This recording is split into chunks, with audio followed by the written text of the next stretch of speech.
ایک انصاری جوان کا وقت آخر آیا تو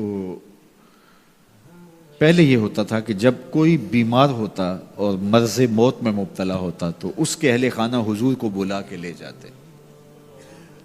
حضور اس کے پاس تشریف رکھتے، پھر اس کی موت واقع ہوتی، پھر اس کی تجہیز و تکفین ہوتی، پھر جنازہ ہوتا، قبر میں اتارتے، پھر حضور آتے.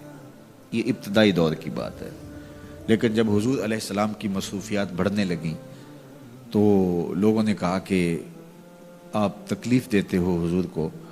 صحابہ نے آپس میں طے کیا کہ جب کوئی شخص فوت ہو جائے تو پھر حضور کو بتانا چاہیے. تو پھر جب کوئی فوت ہو جاتا تو پھر حضور کو بتاتے، حضور ان کے ہاں تشریف لے جاتے. لیکن پھر اور زیادہ مصروفیت ہوئی تو کہا حضور کو جنازے کا بتانا چاہیے، پھر جنازے کا بتاتے. پھر اور کار نبوت کی اہم ذمہ داریاں اور نظم پھیلتا چلا گیا تو پھر صحابہ نے آپس میں مل کے طے کیا کہ جنازے کا بھی نہیں بتائیں گے بلکہ جنازہ اٹھا کے حضور کی چوکھٹ پہ لے آئیں گے. اور پھر جنازہ اٹھا کے لے آتے. یہ باب البقیع سے باہر جو جگہ خالی پڑی ہے، جنت البقیع کے درمیان جو جگہ ہے، یہاں لا کے جنازہ رکھا جاتا ہو. حضور کے دور میں سارے جنازے یہاں ہوتے تھے. تو پھر جنازہ لایا جاتا، حضور سے عرض کیا جاتا اور حضور حجرہ انور سے نکل کے جنازہ پڑھا دیتے. تو یہ ابتدا کی بات ہے. تو حضور پہلے ہی تشریف لے جاتے. تو وہ انصاری جوان کا وقت آخر تھا اور آقا کریم علیہ السلام اس کے سرہانے بیٹھے تھے. تو اسرائیل علیہ السلام روح قبض کرنے کے لیے آئے. روح جب قبض کرتا ہے ملک الموت تو وہ پاؤں کی جانب سے روح کو قبض کرنا شروع کرتا ہے. تو جب اس نے پاؤں سے اپنا کام کرنا شروع کیا تو حضور نے فرمایا اے اسرائیل ذرا نرمی کرنا، یہ میرا غلام ہے. تو اسرائیل نے جو جواب دیا، میرے والد گرامی جب یہ حدیث بیان کرتے تھے تو ان کے آنسو نہیں تھمتے تھے. تو اسرائیل نے جو جواب دیا وہ کیا تھا؟ کرے اے نکا، حضور آپ کی آنکھیں ٹھنڈی ہو جائیں، حضور آپ کی آنکھیں ٹھنڈی ہو جائیں. صرف اس کے ساتھ نہیں، آپ کا جو بھی غلام ہوگا اس کے ساتھ نرمی کروں گا، اس کے ساتھ نرمی کروں گا. تو حضور کا رخ انور اس وقت اگر نصیب ہو جائے، اس وقت حضور کے چہرے کی زیارت نصیب ہو جائے تو مجھے بتائیے کہ پھر تو زندگی کی جستجو ہی کامیاب ہو گئی. اللہ ہمیں حضور کی محبت عطا کرے اور ہمارے باطن کو ستھرائی دے دے. کاروبار بھی ہیں، بچے بھی ہیں، بچوں کے مسائل بھی ہیں، بچوں کے رشتوں کے معاملے بھی ہیں، اور بھی بہت سارے معاملات ہیں جو ہم سب کے ساتھ پیش ہوں گے. لیکن ہماری سب سے بڑی ترجیح یہاں بیٹھنے کی صرف اس کو راضی کرنا ہے. میرے مالک ہمیں ایسا کر دے کہ تو ہم پہ راضی ہو جائے، ہمارے باطن ستھرے کر دے، ہمارے اندر کی غلاستیں دور کر دے، ہمارے اندر کی گندگیاں ختم کر دے. حسد سے، حقد سے، بغض سے، کینے سے، نفرتوں سے ہمارے من صاف کر دے. اور اللہ دین کا کوئی کام ہم سے لے لے. یہ دعا کیجئے گا اللہ ہم سے ہماری استطاعت کے مطابق یہ مشت خاک کسی کام آ جائے، اس کا کوئی مقصد ہو. ساری زندگی یوں ہی جو ہے وہ گزر نہ جائے. وہ کیا کہا تھا اکبر الہ آبادی نے، کیا بتائیں احباب کیا کار نمایاں کر گئے، بی اے کیا، نوکر ہوئے، پینشن ملی اور مر گئے. یہ زندگی کا مقصد تو نہیں. یہ تو کام ایک چونٹی بھی کرتی ہے. صبح اپنی بل سے نکلتی ہے، رزق اکٹھا کرتی ہے، خود کھاتی ہے، بچوں کو کھلاتی ہے، موسم برسات کے لیے جمع کرتی ہے، کسی کو ذرا بھی نہیں دیتی. اور یہی کام انسان کا ہو، صبح کام پہ نکل گیا، شام آ گیا، سو گیا، چلا گیا، تو پھر کیا فائدہ؟ اشرف المخلوقات کا ایک ہے. تو یہ دعا کریں اللہ اس مشت خاک سے کوئی کام لے لے اپنے دین کے لیے. ہم مقصد کی زندگی گزاریں، با مقصد ہماری حیات مستعار ہو. اور وہ با مقصد تبھی ہو سکتی ہے کہ اللہ رسول کی راہوں پہ گزاروں میں انسانیت کی خدمت کریں. سب سے بڑی خدمت انسانیت کی انسانی ہدایت کے لیے کوشش ہے. انسان کی سب سے بڑی ضرورت ہدایت ہے. تو انسانی ہدایت کے لیے کوشش یہ سب سے بڑی انسانیت کی خدمت ہے. اللہ ہمیں توفیق دے، اپنی پناہوں میں رکھے. نماز پڑھ رہا تھا کوئی شخص تو مجنوں آگے سے گزرا. تو نمازی نے نماز توڑ کے اس کے منہ پہ تھپڑ مارا. تو میں پتہ نہیں نمازی کے آگے سے نہیں گزرتے. اس نے کہا میں نے دیکھا نہیں. میں ایک عورت کی محبت میں ایسا گرفتار تھا کہ مجھے ہوش نہیں رہا. لیکن افسوس تم پر، تم رب کی محبت میں مجھے دیکھ رہے تھے. ایک ماڈل مسلمان کیسا ہونا چاہیے جب رب کے حضور کھڑا ہے تو دنیا کی خبر ہی نہیں ہے۔ سیدنا علی المرتضیٰ کے بدن میں تیر پیوست ہو جاتا ہے، نماز میں کھڑے ہوتے ہیں تو یوں تیر نکال لیا جاتا ہے، آپ کو بعد میں پتا چلتا ہے کہ میرے بدن سے تیر نکالا گیا ہے۔ یہ ہے عبادت میں خشوع۔ جب اس کے ہو گئے، محویت کا یہ عالم ہے کہ اسی کے ہو گئے، کسی غیر کی طرف خیال بھی نہیں گیا، کسی اور کی طرف دیکھیں کیوں، کسی اور کی طرف تکیں کیوں، جب نظارے اس کے ہیں نگاہوں میں، جب خیال اس کے ہیں۔ نماز ہے تو محویت، اپنی عصمت کا جوہر ہے تو اس کے گرد پہرے بٹھائے ہیں، مجال ہے کہ عصمت کے جوہر کو داغ بھی لگنے پائے، مجال ہے کہ خیال بھٹکنے بھی پائے، سوچوں میں آوارگی آنے پائے۔ یہ خیال جب جمع ہوا ہے کہ میرا اللہ مجھے دیکھ رہا ہے، پھر بند کوٹھڑی میں بھی جرم نہیں ہوتا۔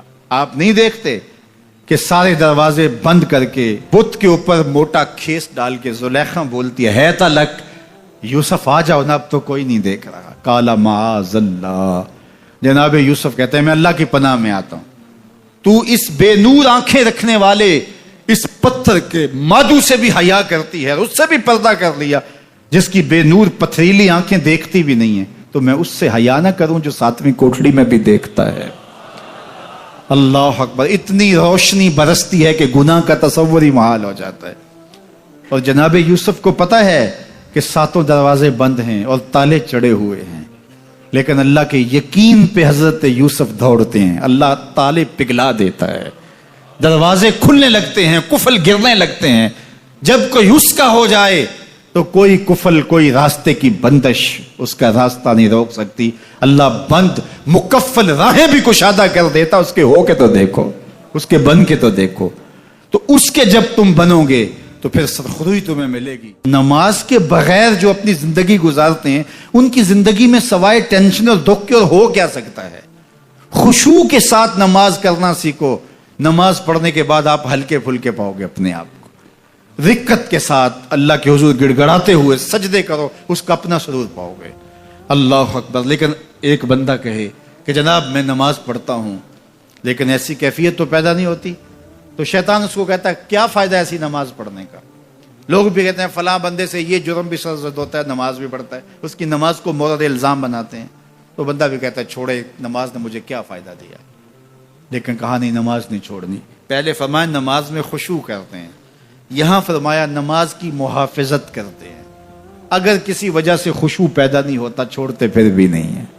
یہ اللہ کا فریضہ ہے۔ محدث کچھوچوی علیہ رحمہ سے ان کے ایک مرید نے کہا حضرت نماز پڑھتا ہوں، لطف نہیں آتا، مزہ نہیں آتا۔ تو آپ نے حیرت سے کہا کہ اس کے باوجود پڑھتے تو ہو؟ کہا جی وہ تو اللہ کا حکم ہے، وہ تو پڑھتا ہوں۔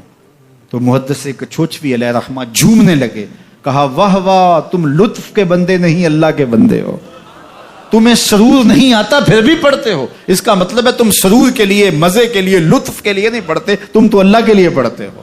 اللہ اکبر۔ تو بندہ سرور نہیں بھی آ رہا پھر بھی اپنے آپ کو کھینچ کے لا رہا ہے مسجد کے اندر، خیال تنگ کر رہے ہیں پھر بھی مصلی پہ اپنے آپ کو کھڑا کر رہا ہے۔ سوچیں اس کو آوارہ پتے کی طرح کبھی ادھر پھینکتی ہیں کبھی ادھر پھینکتی ہیں، لیکن پھر بھی وہ کھڑا ہوا ہے کہ میں نماز پوری کر کے جانی ہے۔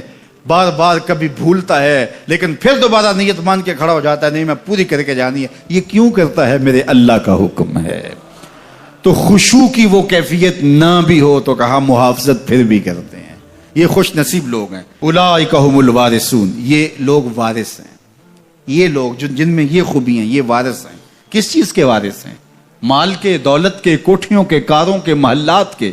کہا الذین یرثون الفردوس، یہ جنت الفردوس کے وارث ہیں۔ ہم فیہا خالدون، اس جنت سے وہ کبھی الگ بھی اس میں ہمیشہ رہیں گے، چونکہ موت کو بھی موت آ چکے گی، اب موت بھی نہیں، اب ہمیشہ رہیں گے۔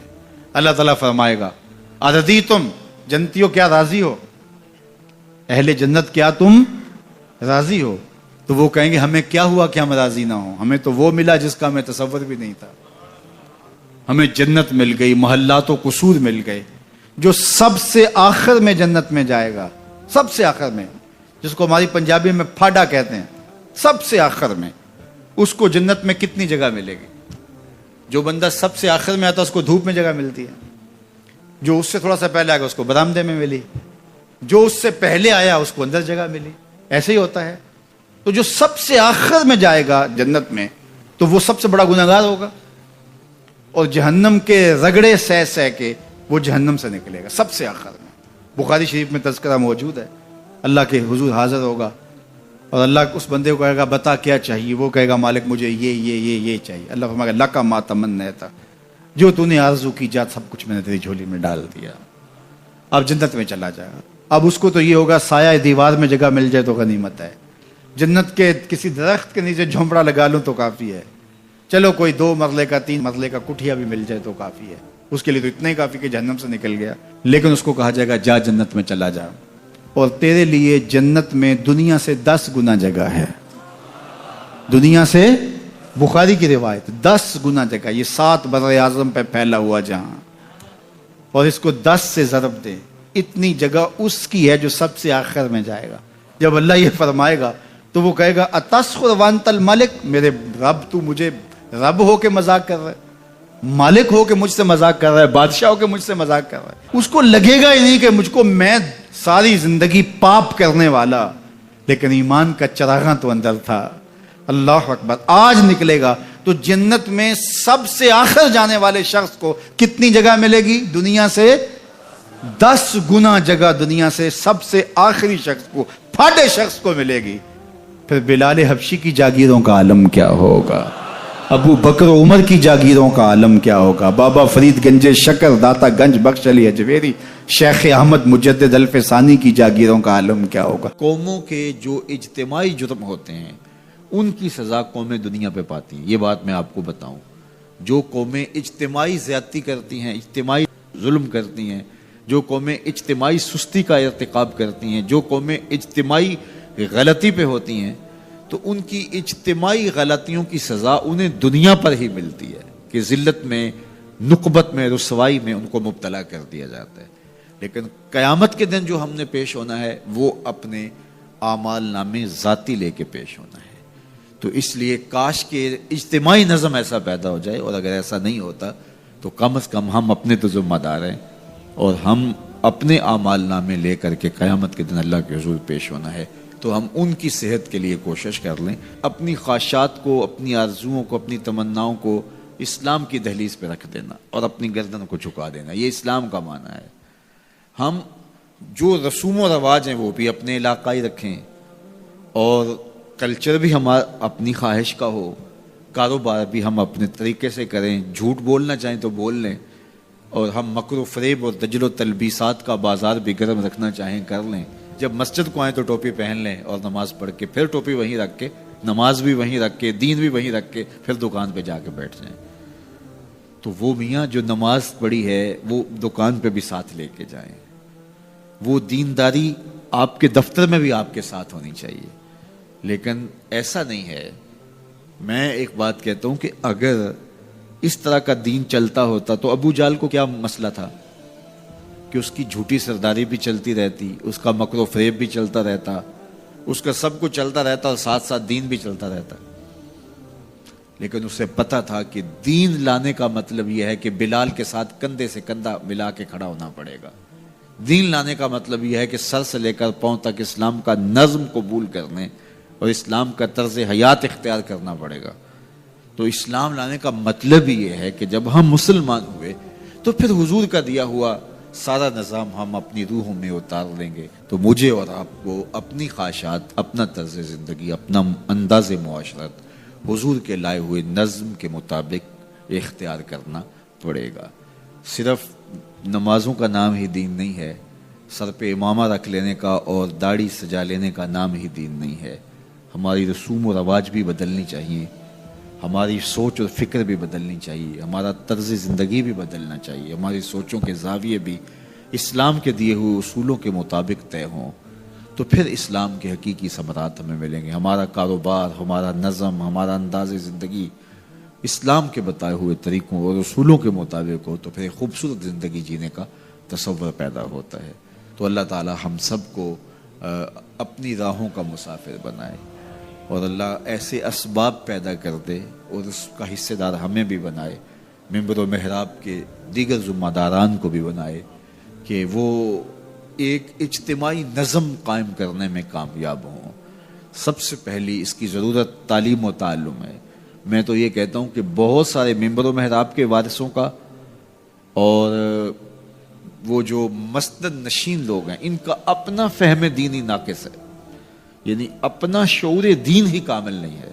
تو جب ان کا اپنا فہم دین ہی ناقص ہوگا تو یہ کس طرح پھر ایک اجتماعی نظم کے ذریعے اسلام کی حقیقی شکل اور صورت پیش کر سکتے ہیں.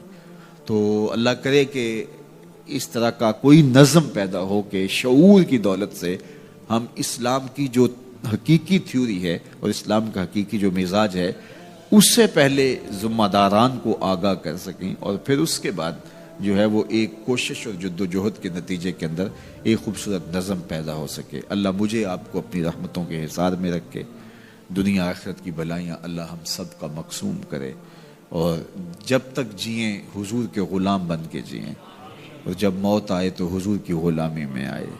سوکھا نکلے سا ظہوری جے ویخ لواں مکھ تیرا، آخری لمحے جب سانسیں ٹوٹ رہی ہوں تو حضور کا دیدار نصیب ہو جائے. اگر آخری لمحے یہ مقصود ہاتھ میں آ گیا اور یہ مقصد نصیب ہو گیا تو پھر مرنا بھی تحفۃ المومن بن جاتا ہے. اپنی نسلوں کی خود تربیت کرو. آپ ان درس گاہوں پہ یا ان دانش گاہوں پہ اپنی نسلوں کو نہ چھوڑنا. اگر چھوڑو گے تو پھر وہی ہوگا جو ان درس گاہوں کے پڑے ہوئے لوگ گل کھلاتے ہیں. آئے روز پاکستان کے مختلف وزیر کوئی نہ کوئی ایسی بات کرتے ہیں کہ قوم ان کی عقل پہ ماتم کرتی ہے کہ یہ کون سی مصیبتیں ہمارے اوپر مسلط کر دی گئیں. اور اب وزیر اعظم پاکستان نے جو بات چھوڑی ہے اور جس لہجے میں بات کی ہے تو یہ جو ہے وہ معاملہ اس لیے ہے کہ انہوں نے پڑھا ہی وہاں سے ہے جو مرتب کردہ نصاب ان لوگوں کا تھا. جب 1857 کی جنگ آزادی ہوئی تو جو ادھر کے لوگ تھے انہوں نے اس کو غدر کہا، لیکن ہم اس کو جنگ آزادی کہتے ہیں. تو جو بھی لفظ بولے جاتے ہیں اس کے پیچھے نظریات ہوتے ہیں. تو یہ بات ذہن میں رکھیے گا کہ غیر مسلم چاہے اپنے سکولوں میں، اپنی یونیورسٹیوں میں، اپنی دانش گاہوں میں دین بھی پڑھا رہے ہوں تو وہ دین بھی ان کے مزاج کا ہوگا. تو وہ ظاہر ہے ان کے ہاں غنیمت کا لفظ ہی موجود نہیں ہے تو وہ لوٹ مار نہیں کہیں گے تو اور کیا کہیں گے، چونکہ ان کے ہاں یہ اسلامی اصطلاح ہی موجود نہیں ہے. تو وہ کس طرح اس کو جو ہے وہ غنیمت کا لفظ بول سکتے ہیں. تو مال غنیمت اور لوٹ مار کے اندر فرق وہی سمجھ سکتا ہے جس نے مسجد میں عالم دین کے پاس بیٹھ کے دین سیکھا ہو. اور جو وہاں سے ہی دین سیکھے گا آپ اس کے خلوص کے لاکھ قصیدے پڑھ لیں، لیکن یہ بات طے شدہ ہے کہ اس نے جہاں سے لیا ہے تو اس کے مطابق ہی اس کی زبان سے نکلے گا. اقبال نے جو لیڈر کی خوبیاں بیان کی، یہ خوبیاں ہونی چاہیے. چیبائد مردرا تبے بلندے مشرب نابے دلے گرمے نگاہ پاک بینے جانے بے تابے. یہ 5 چیزیں ہیں. ان میں سے دوسری چیز مشرب نابے، اس نے جہاں سے پانی پیا ہے، جہاں سے اس نے غذا لی ہے، جس گھاٹ سے اس نے اپنی غذا لی ہے وہ مشرب پاکیزہ ہونا چاہیے. اگر وہ مشرب پاکیزہ نہیں ہے تو اس کے اثرات بدن پر ضرور ہوں گے. اس لیے اپنے مشرب اچھے کرو، اپنی اولادوں کے مشرب اچھے رکھو. یہ فیشن کے فلاں سکول میں ہم نے اپنے بچوں کو داخل کروانا ہے، یہ نسل کو لے ڈوبے گا. یہ 4 دن کی زندگی اصل ہماری زندگی آخرت کی ہے.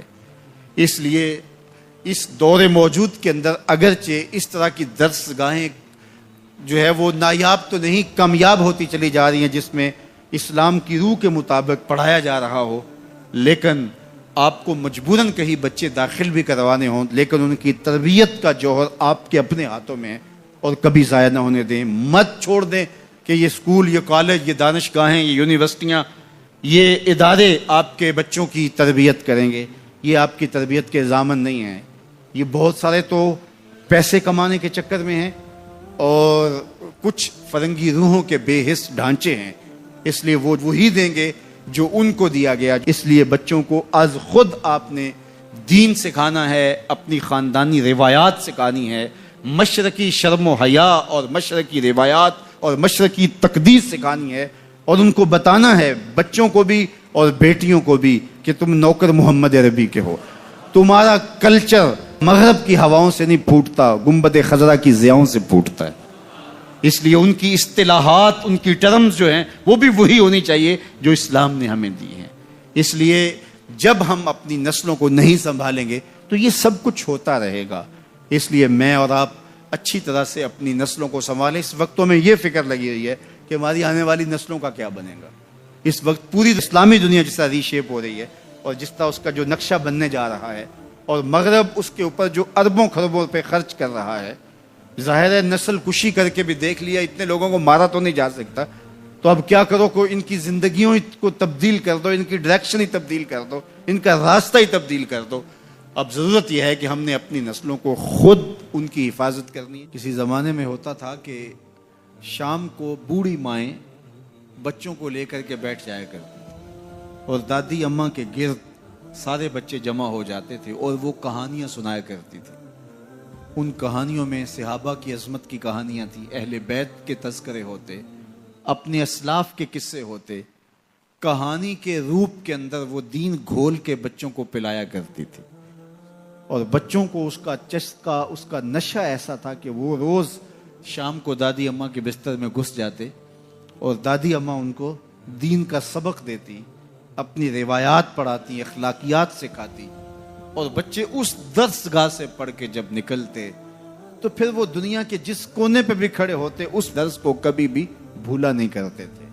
جب سے دادی اماں کا بستر اجڑ گیا ہے, جب سے یہ کلچر دم توڑ گیا ہے اور بچوں کے اوپر اتنی کتابیں لاد دی گئی ہیں کہ انہیں فرصت ہی نہیں ملتی, اور جو باقی وقت بچتا ہے وہ ان کا سکرین کے آگے گزرنے لگا ہے, تو پھر دادی اماں کا بستر ویران ہوا اور بچوں نے وہاں سے جو سیکھنا ہے اس درس گاہ میں جس کے استاد فرنگی روحوں کے بے حس ڈھانچے ہیں, جو انہوں نے سکھانا ہے, تو پھر نتیجہ کیا ہوگا کہ بچہ جو فکر لے کر اور جو طرز زندگی لے کر اٹھے گا تو وہ کبھی بھی اس مزاج سے میل نہیں کھائے گی جو کہ ہمارے اسلاف کا طریقہ تھا, ہمارے اسلاف کا دیا ہوا مزاج تھا. آج ماڈرٹ اسلام کی بات کی جاتی ہے, جدیدیت کے قصیدے پڑھے جاتے ہیں اور جو اسلام کی روح سے ناآشنا لوگ ہیں وہ جھومنے لگتے ہیں شاید یہ جدیدیت ہمارے لیے کوئی نجات دہندہ ہو,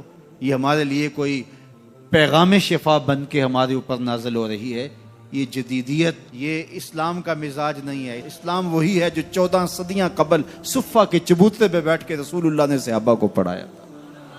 اسلام وہی ہے جو مسجد نبوی کی چٹائی پہ بیٹھ کے رسول اللہ نے درس دیا تھا. وہی اسلام ہے. اسلام نہیں بدلا, اور نہ ہی اسلام کے اندر کوئی ناسخ و منسوخ ہے کہ جو مشکل لگا اس کو نکال دیا, جو آسان سمجھا اس کو جو ہے وہ رکھ لیا. یہ خواہشات کا اسلام نہیں ہے, آرزوؤں کا اسلام نہیں ہے کہ جو مشکل لگا اس کو نکال دیا. رومی نے بھی ایک بڑے خوبصورت پیرائے میں اس کی نفی کی ہے. کسی زمانے میں وہ لوگ تصویریں چھپوایا کرتے تھے میلوں ٹھیلوں پر, اور تو وہ اس نے کہا کہ میرے یہاں شیر کی تصویر چھاپ دو. تو اس نے وہ مشین جس میں روشنائی ہوتی ہے اس کی جب پن جسم کے اندر ڈالی اور درد ہوا تو پوچھا کیا کرنے لگے ہو؟ کہا کہ میں شیر کا منہ بنانے لگا ہوں. اس نے کہا اس نے کون سا کھانا ہے؟ تو اس نے وہ پن باہر نکال لی.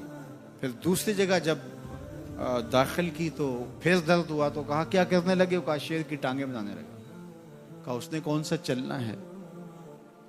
پھر اس نے خیر باہر نکالی, روشنائی اندر جذب کرنے کے لیے. پھر جب اس نے سوئی ڈالی تو کہا اب کیا کرنے لگے ہو؟ کہا میں شیر کے کان بنانے لگا ہوں. تو اس نے کہا اس نے کون سا سننا ہے؟ تو خیر اس نے پھر نکال لیا. تو جہاں رکھے تو پوچھے کیا کرنے لگے ہو؟ کبھی بولے میں اس کی آنکھیں بنانے لگا ہوں, کبھی کہے اس کی دم بنانے لگا ہوں. تو یہ کوئی نہ کوئی عذر پیش کر دے. تو اس نے کہا بابا پھر میں کیا بناؤں؟ کہا بس تم شیر بنا دو. اس نے کہا میں کیسا شیر بناؤں جس کی آنکھیں بھی نہ ہوں, جس کے کان بھی نہ ہوں, جس کی ٹانگیں بھی نہ ہوں, جس کا پیٹ بھی نہ ہو, جس کی دم بھی نہ ہو. کہا بس تم سمپل شیر بنا دو. کہا کہ وہ شیر مجھ سے نہیں بنتا جس کے یہ اعضاء نہ ہوں. یہ اعضاء تو ہوں گے شیر بنے گا, لیکن جب بھی کوئی اعضاء بنانے کے لیے وہ سوئی جسم کے اندر داخل کرتا تو درد ہوتا, تو وہ اس درد کو برداشت نہ کر پاتا. کہتا نہیں اس کے بغیر شیر بنا دو, اس کے بغیر شیر بنا دو. تو میاں یہ جدیدیت کے نام سے جس اسلام کے لوگ بات کرتے ہیں, جو مشکل لگا اس نکال دیا دین سے. یہ دین میں ہے ہی نہیں, بات ہی ختم ہو گئی. اور آج مغرب بڑی تیزی کے ساتھ اصطلاح آگے لانے کی کوشش کر رہا ہے. پہلے وہ دہشت گردی کے نام سے پورے مسلمانوں کو مارا, ایک اصطلاح لے کر آئے, اور پھر بنیاد پرستی کے نام سے, اور اب جو ہے وہ جدیدیت کے نام سے امت پر حملہ آور ہو رہا ہے۔ اسلام وہی ہے جو کھجور کی چٹائیوں پہ بیٹھ کے ابو ہریرہ نے رسول اللہ سے پڑھا تھا، وہی حیا کی لپٹی ہوئی چادر ہے جو فاطمہ اوڑھتی تھی۔ اسلام وہی ہے جو مدینے کی گلیوں میں میرے حضور لوگوں کو دیا کرتے تھے۔ اسلام وہی ہے جو اسلام ہمیں آنکھوں کا حیا بھی سکھاتا ہے اور دل کا حیا بھی سکھاتا ہے، جو ہمیں تقدس مآب زندگی کا درس دیتا ہے، ہمیں عفت، پاکیزگی، انکساری، عجز اور اللہ کے حضور پانچ گانا سجدوں کی تعلیم فراہم کرتا ہے۔ کوئی نیا ایڈیشن اسلام کا جو ہے وہ نہیں چلے گا۔ تو مختلف ادوار کے اندر لوگ آتے رہے، انہوں نے کئی طرزوں کے اسلام لانے کی کوشش کی، لیکن اسلام غیر متبدل نظام ہے، یہ کبھی بھی تبدیل نہیں ہوگا، یہ اللہ کی حفاظت میں ہے۔ اپنا منہ اگر کسی نے کالا کرنا ہے تو وہ کر لے، لیکن اسلام اپنی تمام چمک کے ساتھ ہر دور کے تقاضوں سے ہم آہنگ یہ دین، ہر دور کی ضروریات کو پورا کرتا ہوا یہ دین ہمیشہ لوگوں کو نور اور فیض بانٹتا رہے گا، اور اس دین کا ابتدا سے لے کر کے قیامت کے آخری شخص تک ہر شخص کی ضروریات کی کفالت اسلام کرتا ہے اور سارے ادوار کی ضروریات کو یہ پورا کرتا ہے۔ کمایا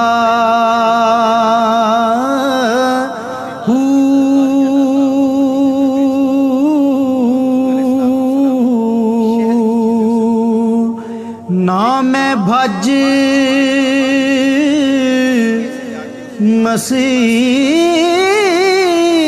مسیتی وڑیا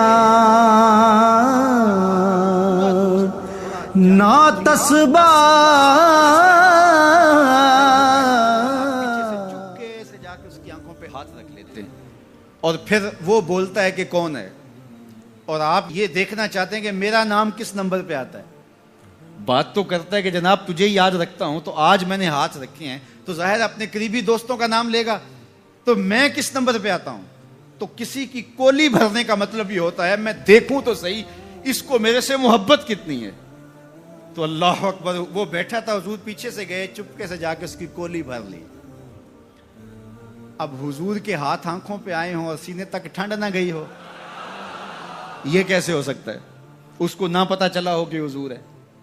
بلکہ حدیث میں آتا ہے کہ وہ بولتا نہیں، حضور آنکھیں دبا رہے ہیں اور وہ بولتا نہیں، بلکہ جب اس کو یقین ہو گیا کہ حضور ہی ہیں تو اس نے اپنی کمر کو پیچھے حضور کے سینے سے جوڑ کے رگڑنا شروع کر دیا، اور حضور دبا رہے ہیں کہ یعنی وہ بتائے کہ میں کون ہوں، لیکن وہ بولتا ہی نہیں ہے۔ مجھے میاں صاحب یاد آئے، لوگ تو اس کو مجاز کے معنی میں لیتے ہیں، میں یہاں یہ شعر پڑھتا ہوں۔ سفنے دے وچ ماہی ملیا تے گل وچ پا لیاں باواں، سفنے دے وچ ماہی ملیا تے گل وچ پا لیاں باواں، ڈر دی ماری اکھ نہ کھولاں متاں پھر وچھڑ نہ جاواں، ڈر دی ماری اکھ نہ کھولاں متاں پھر وچھڑ نہ جاواں۔ تو حضور آنکھیں دبا رہے ہیں اور وہ نہیں بولتا۔ حضور خود ارشاد فرمایا اس غلام کو کون خریدے گا؟ تو اس نے کہا حضور مجھے کس نے خریدنا ہے، میں تو بہت سستا ہوں۔ فرمایا تو بہت مہنگا ہے۔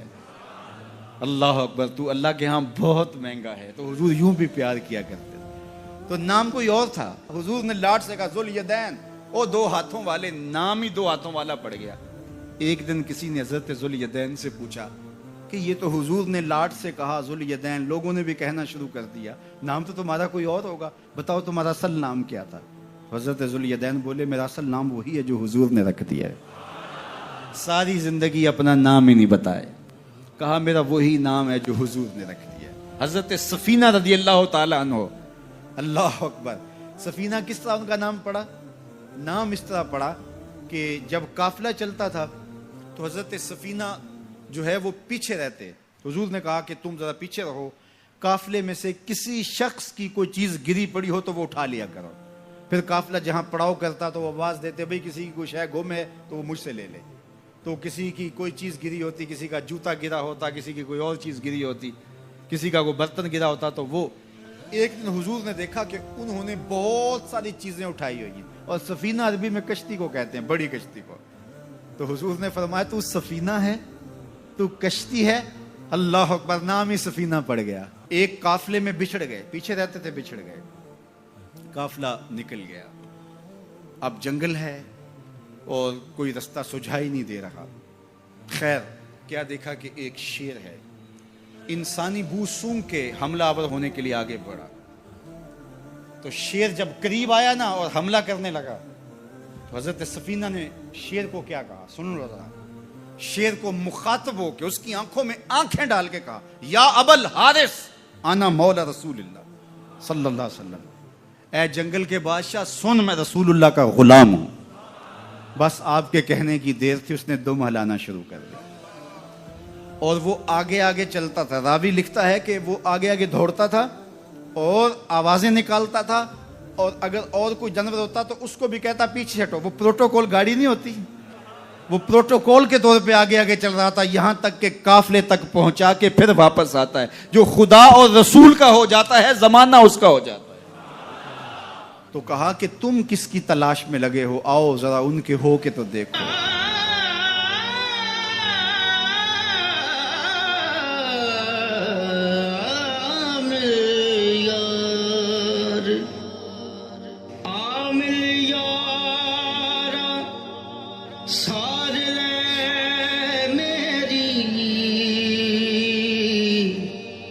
جان دکھانے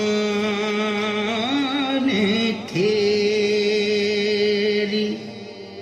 اندر خواہ